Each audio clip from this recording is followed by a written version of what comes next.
ডাকাত ধরে শুলে দেয়? ডাকাত আছে না নাই? জেনা করলে পাথর মারে? জেনা বাংলাদেশে আছে না নাই? বরং জেনাকে আরো কেমন উন্মুক্ত করা যায় নতুন নতুন সিস্টেম বইয়ের ভিতরে ঢুকাইতেছে। সিলেবাসে নতুন করে ট্রান্সজেন্ডার নামক সমকামিতার আমদানি করা হয়েছে। গত সপ্তাহ ধরে চলছে তোলপাড়, ফেসবুকে আপনারা দেখেছেন, পত্রপত্রিকায়, মিডিয়া।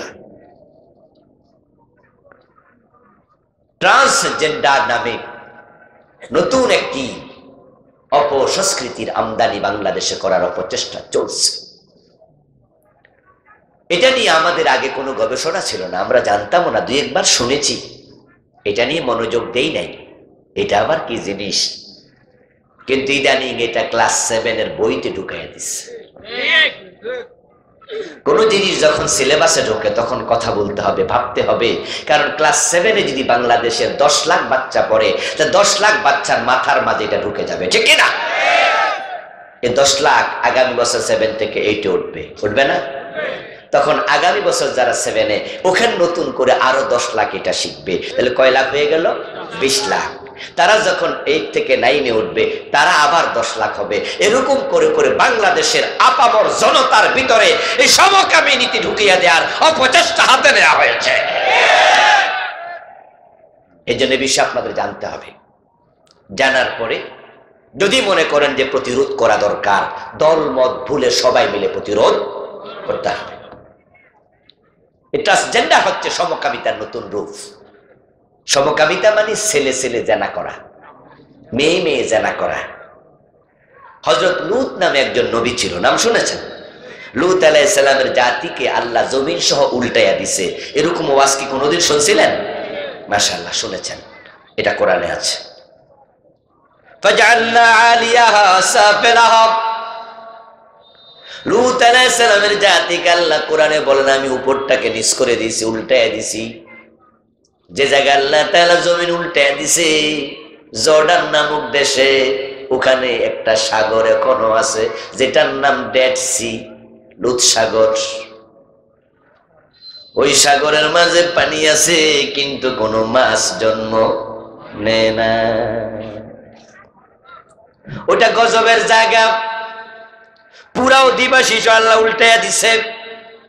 তাদের অপরাধ ছিল তারা ছেলে ছেলে জেনা করত, মেয়েদের কাছে যাইতো না, পোলা পোলারে বিয়া করত। নাউজুবিল্লাহ পড়েন। যেটা কুত্তার মাঝে, ছাগলের মাঝে, শুয়োরের মাঝে এই সিস্টেম নাই। একটা কুকুর একটা মহিলা কুকুরের পিছনে, একটা পুরুষ ছাগল একটা নারী ছাগলের পিছনে, একটা পুরুষ শূকর আর একটা নারী শূকরের পিছনে। এটাই দুনিয়ার সহজাত প্রবৃত্তি। ছেলে মেয়ে দেখলে আকৃষ্ট হয়, মেয়ে ছেলে দেখলে আকৃষ্ট হয়। কিন্তু লূত নবীর উম্মত এই সিস্টেমটা পাল্টাইয়া দিছে, তারা পুরুষ পুরুষ দেখলে আকৃষ্ট হতো। নাউজুবিল্লাহ। আতাতুনা রিজালা বিশাহওয়াতিন মিন দুনিন নিসা। লূত নবী তাদেরকে বলল তোমরা বুঝি পুরুষ পুরুষের কাছে শাহওয়াত নিয়ে যাইবা মহিলা বাদ দিয়া? এরকম ঘটনা পৃথিবীর কেউ আর করে নাই, এগুলো তোমরা ছেড়ে দাও ছেড়ে দাও। কিন্তু তারা এটা ছাড়ে নাই, বরং উল্টা লূত নবীরে বলতো এগুলো বললে তোমার এলাকা থেকে বহিষ্কার করে দেব। তাদের এই চারিত্রিক অধঃপতনের কারণে আল্লাহ তাআলা রেগে গেলেন। দুইজন ফেরেশতা পাঠালেন, বললেন যাও জমিনটা উল্টায়া দাও। ওই দুইজন ফেরেশতা এসে লূত আলাইহিস সালামকে বললেন ও আল্লাহর নবী লূত, রাত যখন গভীর হবে তখন আপনি আপনার এলাকা থেকে চলে যান, আপনার পরিবারের লোকদেরকে নেবেন, ঈমানদার যারা আছে তাদেরকে সাথে নেবেন। তবে ইল্লা ইমরাতাহু আনজাইনাহু ওয়া আহলাহু ইল্লা ইমরাতাহু কানাত মিনাল গাবিরিন। আল্লাহ বলে দিছে আপনার বউকে সাথে নেয়া যাবে না। আপনার বউ ওই চরিত্রহীনদেরকে সাপোর্ট করে, তাই তার উপরও গজব আসবে। লূত আলাইহিস সালাম রাতের বেলা চলে গেলেন ওনার উম্মতদেরকে সাথে নিয়ে। গভীর রাত, ফজরের আগ মুহূর্তে বিশাল এক বিকট আওয়াজ লূত নবীর কানে আসলো। লূত আলাইহিস সালাম বুঝলেন গজব তো এসে গেছে। ওই দুই ফেরেশতারে আল্লাহ বলছে টোটাল এলাকা সবটা হাতের তালুতে তুলে নাও। কোদাল দিয়া কোপ দিলে মাটি যেমন উঠে আসে, দুই ফেরেশতা দুই পাশে হাত দিয়া কোপ মারছে, এখন পুরা এলাকাটা দুই হাতের তালুতে। আল্লাহ বল উপরের দিকে তুলতে থাকো। আমতারনা আলাইহিম মাতারা আমতারনা আলাইহা হিজারা। আল্লাহ তাআলা কোরআন মাজিদে বলেন, ফেরেশতা দুইজন ওই মাটিটা উপরের দিকে তুলতেছে অধিবাসী সহ, আর আমি আকাশ থেকে পাথরের বৃষ্টি বর্ষণ করতে শুরু করেছি। কিসের বৃষ্টি? পানি না পাথর? পাথর, পাথরের বৃষ্টি। হিজারা হিজারা, পাথরের বৃষ্টি নাজিল করে সবগুলো মানুষকে আমি পশুর চিবানো ভুসি বানিয়ে দিয়েছি, মেছাকার করে ফেলেছি। তারপরে এবার ফেরেশতা দুইজনকে বললাম উল্টা করে ছেড়ে দাও, তারা ছেড়ে দিল। জমিনে পড়ে এটা সাগর হয়ে গেল, গর্ত হয়ে গেল।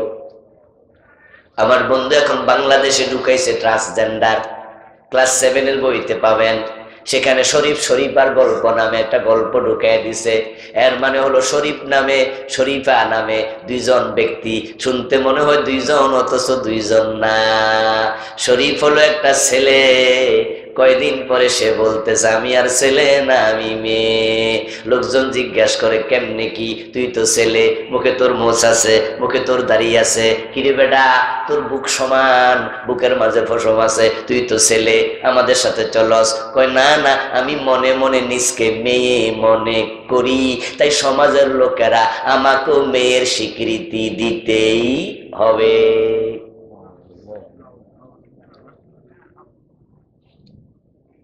পাগল কাকে বলে? এখন আমাদের দেশে এই আলোচনা আসার পরে এবার গবেষকরা নামছে, আলেম ওলামারা, ইসলামপন্থী গবেষকেরা গবেষণা করতে গিয়ে দেখে একদল লোক এই দেশে আজ থেকে 5-6 বছর আগে এটা নিয়ে মাঠে নেমেছে। মাঠে নেমে তারা লোক তৈরি করতে করতে আজকে এক পর্যায়ে বইতে ঢুকাইছে তারা নাকি আইন বানানোর পদক্ষেপ নিয়েছে। এই জাতীয় দাবি যদি কেউ কখনো করে যে আমি একজন বাবা, আমার ছেলে মেয়ে আছে, কিন্তু হঠাৎ করে আমার মনে হলো আমি বাবা না আমি মা, তাহলে রাষ্ট্র আমাকে মায়ের স্বীকৃতি দিতেই হবে। এ বিষয়ে সংসদে আইন পাশ করার জন্য নাকি আগাচ্ছে। আচ্ছা, এই জাতীয় আইন যদি হয়ে যায় তাহলে আপনারা বলুন তো, ঢাকা ইউনিভার্সিটি আপনার ছেলে ভর্তি হইল, ফার্স্ট ইয়ারে সে ছেলে, তার নাম শরীফ, আপনারা চিনেন সে শরীফ।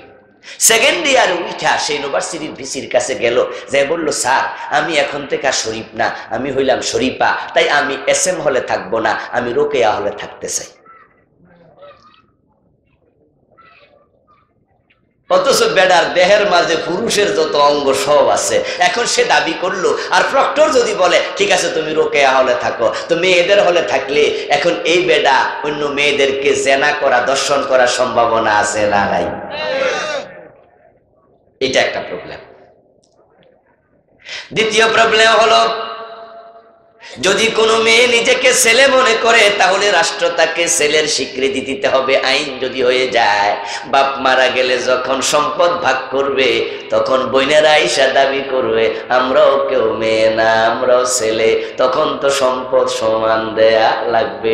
সম্পদ লইয়া আবার জামাই বাড়ি চলে যাব, বলবে যে আমি 3 ঘন্টার জন্য মেয়ে ছিলাম, এখন ছেলে ছিলাম, এখন আবার। আচ্ছা, সমাজে যে সভ্যতা আছে, চলমান আবহাওয়া আছে, এটা থাকবে না ভেঙ্গে চুরে খান খান হয়ে যাবে? একটা ছেলে একটা মেয়ে রাস্তার পাশে বসে একজন একজনকে হাতে সাইপা দইরা একজন একজনের কান্দে শুয়ে রয়েছে, আর আপনি সেখান দিয়ে গেলেন, গিয়ে আপনি বললেন যে এই ছেলে এই মেয়ে, দিনে দুপুরে এরকম তোমরা একজন আরেকজনের কোলাকুলি ঘষাঘষি করতেছ। তখন ছেলেটা বলল, চাচা আমি তো ছেলে না, আমি তো মেয়ে। তা আমরা দুইজন মেয়ে বসে আছি, অসুবিধা কি, আপনার সমস্যা? তা আপনি কইলেন এই তোমার মোষ আছে, দাঁড়িয়ে আছে, তুমি মেয়ে কইছে কেডা? কয় না না, আমি নিজেকে মনে করি আমি মেয়ে। আচ্ছা, এই যে কথাটা আমি শুনাইলাম, এটা কি সুস্থ মস্তিষ্কের কথা না পাগলের কথা? এটা সিলেবাসে ঢুকাইছে। আপনারা তো মধ্যে শুনেছেন আমেরিকাতে ছেলে ছেলেকে বিয়ে করে, রাশিয়া, জার্মানি, ফ্রান্স, চায়না সহ অনেকগুলো পাশ্চাত্য বিশ্বের উন্নত বিশ্বের দেশ তাদের দেশে সমকামী বিবাহ সংসদ আইন করে তারা পাশ করে ফেলেছে। আমি আমেরিকাতে দেখেছি, আমাদের বাংলাদেশি ভাইরা আমাকে একাধিক জোড়া ছেলে দেখাইছে, বলছে হুজুর ওই যে দুইটা ছেলে, হ্যাঁ ওরা নিজেরা স্বামী স্ত্রী। কি বলেন? বলে হ্যাঁ, দেশে এটা সাংবিধানিক ভাবে অনুমোদিত, ছেলে ছেলেকে বিয়ে করে তারা নিজেরা স্বামী স্ত্রী হিসাবে ঘর করে। নাউজুবিল্লাহ পড়বেন। লূত নবীর সময় এই কামের জন্য আল্লাহ জমিন উল্টাইছে। এটা বাংলাদেশের মতো মুসলমান দেশে সেটাকে আইন বানাচ্ছে। আশ্চর্য, পাগলের দেশ হয়ে যাচ্ছে, শিক্ষা ব্যবস্থা ধ্বংস করে দিচ্ছে। আমার প্রিয় ভাইরা, আপনাদের এলাকায় মেম্বার চেয়ারম্যান আছে কিনা? আচ্ছা, মেম্বার সাহেব যদি কয় আমি এখন নিজের মনে মনে মেম্বার মনে করি না, আমি মনে করি আমি চেয়ারম্যান, তাহলে আপনাদের চেয়ারম্যান অফিসে চেয়ারে ওনারে বসতে দিবেন? আচ্ছা, এলাকার চেয়ারম্যান যদি মনে করে যে আমি এখন থেকে আর চেয়ারম্যান না, আমি নিজেকে এলাকার এমপি মনে করি, তা আদালত বলবে ঠিক আছে, মনে করলাম এমপি নাকি, তাহলে তো এমপি আর অভাব বলবো না, ঠিক না? সবাই এমপি হয়ে যাবে। কি পাগল, কি সিলেবাসে ঢুকাচ্ছে! এ বিষয়ে প্রতিবাদ করার জন্য ঢাকাতে কয়েকদিন আগে জাতীয় একটি কনফারেন্স ডাকা হয়েছিল, গত সপ্তাহে। সে কনফারেন্সে ব্রাক ইউনিভার্সিটির একজন খণ্ডকালীন টিচার মাহতাব আসিফ, উনি সে বইটা এনেছেন। বইটা এনে লোকজনকে দেখালেন, দেখেন এই বইয়ের 2 পৃষ্ঠাতে শরীফ শরীফার গল্প ট্রান্সজেন্ডার নামে সমকামিতা ঢুকানো হয়েছে। উনি তখন টান দিয়া ওই 2টা পৃষ্ঠা ছিঁড়ে ফেললেন, ছিঁড়ে বললেন যে আমরা এই বইগুলো ছিঁড়ে ফেলতে চাই। বাংলাদেশের মতো মুসলিম রাষ্ট্রে এই জাতীয় ট্রান্সজেন্ডার পড়ানো দিতে হবে না। সে ছিঁড়ে ফেললো। ছিঁড়ে ফেলে সে বললো কাজটা আপনারাও করবেন। ওই দিনের কনফারেন্স শেষে বাসায় ফিরল। রাতের 12টা বাজে তাকে টেলিফোন করে ব্রাক ইউনিভার্সিটি থেকে জানানো হলো যে আপনি আগামীকাল থেকে আমাদের ভার্সিটিতে আর আসতে হবে না, মানে চাকরি নাই। আচ্ছা, কিছুক্ষণ আগে ট্রান্সজেন্ডারের নামে যে পাগলামির গল্প আপনাদেরকে আমি শুনাইলাম, অনেকে তো মনে মনে কইতেছেন হুজুর এগুলা কি কয়, আগাও তো বুঝি না, গোড়াও বুঝি না, এইগুলাও কি সমাজে হয়? আমার প্রিয় ভাই, হ্যাঁ সেটাই ঢুকাচ্ছে, সেটা মাদ্রাসা সিলেবাসে পর্যন্ত, ক্লাস 7 মাদ্রাসায় ওটা আছে। ছেলেটা চাকরি চলে গেল। আচ্ছা, সে যে কথা বলেছে ছিঁড়ে ফেলবে, এটা চলবে না, এই দাবি আমাদেরও দাবি কিনা? তো 90% মুসলমানের দেশও চাকরি খায় কেমনে? ব্রাক ইউনিভার্সিটি। এই সাহস তাদের কোথায়? খুঁটির জোর কোথায়? তাহলে বুঝতে হবে এখানে অন্য কারো হাত আছে। সুসংবাদ হলো, সুখবর হলো, ব্রাক ইউনিভার্সিটি ছাত্ররা গর্জে উঠেছে। গতকালকে আপনারা ফেসবুকে অনেকে দেখেছেন, মিডিয়া এসেছে, ব্রাক ইউনিভার্সিটির গেইটে ছাত্ররা তালা লাগাইয়া দিচ্ছে।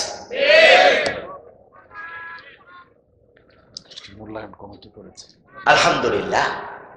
আজকের পত্রিকায় দেখলাম, খবরে দেখলাম, এই খবরটা আলহামদুলিল্লাহ রাষ্ট্রের কাছে গেছে। আমাদের রাষ্ট্রের পক্ষ থেকে 5 জনের একটি কমিটি করেছে, এটা নিয়ে গবেষণা হোক, তারপরে এটাকে প্রয়োজনে সিলেবাস থেকে বাদ দেয়া হবে। এতে বোঝা যায় প্রতিবাদের রেজাল্ট আছে, ঠিক না? এবং আমরা আশাবাদী, আমরা সরকারের কাছে দাবি জানাচ্ছি, গতকালকের মাহফিলও বলেছি, সারাদিন বলতে থাকবো, প্রতি সপ্তাহে প্রতি মাহফিলে বলতে থাকবো, মুসলমানরা মিলে প্রতিবাদ করো। শুধুমাত্র পাঠ্যসূচি থেকে শরীফ শরীফার গল্প বাদ দিলে হবে না। এই গল্প যারা লিখেছে, যারা ঢুকাইছে, তাদেরকে আইনের আওতায় আনতে হবে।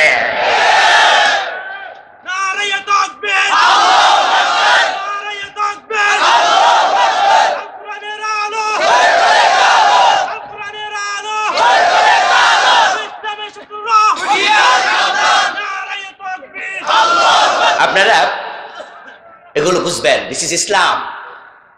হক যেখানে আমরা আছি সেখানে, অন্যায় যেখানে প্রতিবাদ, তা'মুরুনা বিল মারুফ ওয়া তানহাউনা আনিল মুনকার। শুধু মসজিদে গিয়ে নামাজ পড়া ইসলাম না, ইসলাম আরো আছে কিনা? ইসলামের কাজ পুরো জীবন জুড়ে। গতবার হঠাৎ করে শিক্ষা সিলেবাসে ঢুকাই দিয়েছিল, মানুষ নাকি বান্দর ছিল, শুনেছেন না? মানুষ বানর থেকে আসছে। যখন এই বিষয় নিয়ে আলেম ওলামারা সিরিয়াস হয়েছে, আলহামদুলিল্লাহ পরবর্তীতে সরকার বাধ্য হয়েছে এটা সিলেবাস থেকে উঠে করেছে, আইন করেছে, এটা পড়ানো যাবে না।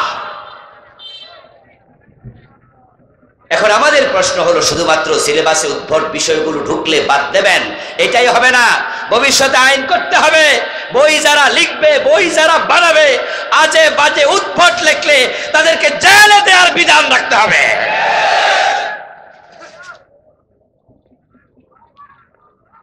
শিষ্টের পালন দুষ্টের, শিষ্টের লালন দুষ্টের দমন।